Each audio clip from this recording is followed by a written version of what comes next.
Persiapan mengajar seperti membuat RPP sangat penting sebagai panduan seorang guru dalam melaksanakan pembelajaran di kelas. Hal demikian akan membuat pembelajaran berlangsung secara interaktif, menyenangkan, efisien, serta akan memberikan ruang yang cukup untuk siswa menuangkan kreativitas mereka, kemandirian mereka juga, sesuai dengan bakat dan minat, serta perkembangan fisik psikologis dari siswa. Jadi, pembelajaran tanpa perencanaan cenderung mengalami kegagalan karena tidak memiliki acuan untuk melakukan keberhasilan dalam pembelajaran.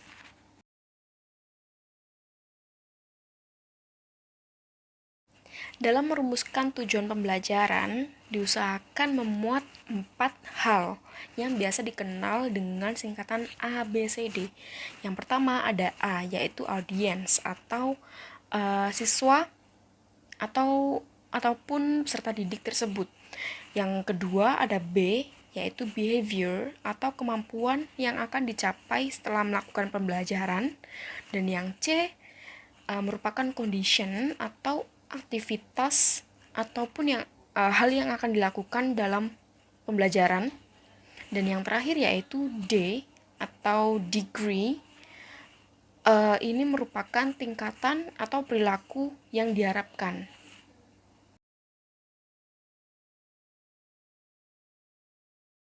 Dalam pengembangan langkah-langkah pembelajaran, seorang guru harus memperhatikan beberapa pertimbangan. Yang pertama yaitu pertimbangan yang berhubungan dengan tujuan yang ingin dicapai. Jadi seorang guru harus atau wajib mengetahui atau memahami tentang tujuan pendidikan. Karena tujuan pendidikan atau pengajaran itu berfungsi sebagai pemilihan alat-alat termasuk metode dalam mengajar. Yang kedua, yaitu pertimbangan yang berhubungan dengan bahan atau materi. Strategi dalam pembelajaran harus dapat mengembangkan seluruh aspek kepribadian secara terintegritas, dari keadaan lingkungan dan juga keadaan tempat mengajar itu juga harus menjadi pertimbangan untuk melakukan atau menentukan bahan dan materi mengajar.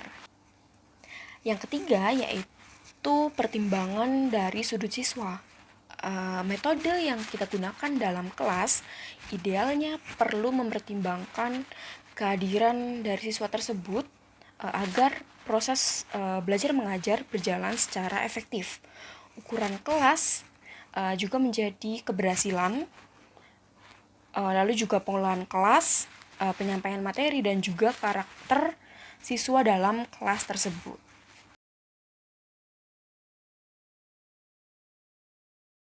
Suyitno dalam Hidayat 2013 mengemukakan manfaat yang diperoleh dari LKPD dalam proses atau aktivitas pembelajaran, yaitu mengaktifkan murid dalam proses pembelajaran.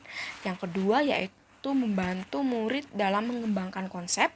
Yang ketiga yaitu melatih murid dalam menemukan dan mengembangkan keterampilan proses.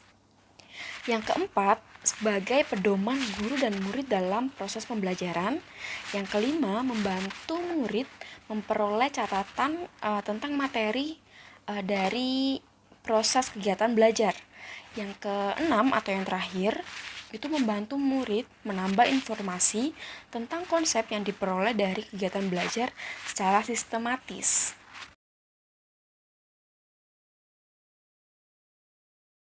Ada dua segi tips untuk mengembangkan lembar kerja peserta didik. Yang pertama yaitu dalam segi penyajian materi. Yang pertama, judul lembar kerja harus sesuai dengan materinya. Yang kedua, materi harus sesuai dengan perkembangan peserta didik. Yang ketiga, materi harus disajikan secara sistematis dan logis. Dan yang terakhir atau yang keempat yaitu materi harus disajikan secara sederhana dan jelas. Dan yang berikutnya dari segi tampilan. Yang pertama, gambar dan grafik harus sesuai dengan konsepnya. Yang kedua, tata letak gambar, tabel, dan pertanyaan harus tepat. Dan yang terakhir adalah judul, keterangan, instruksi, dan pertanyaan harus jelas.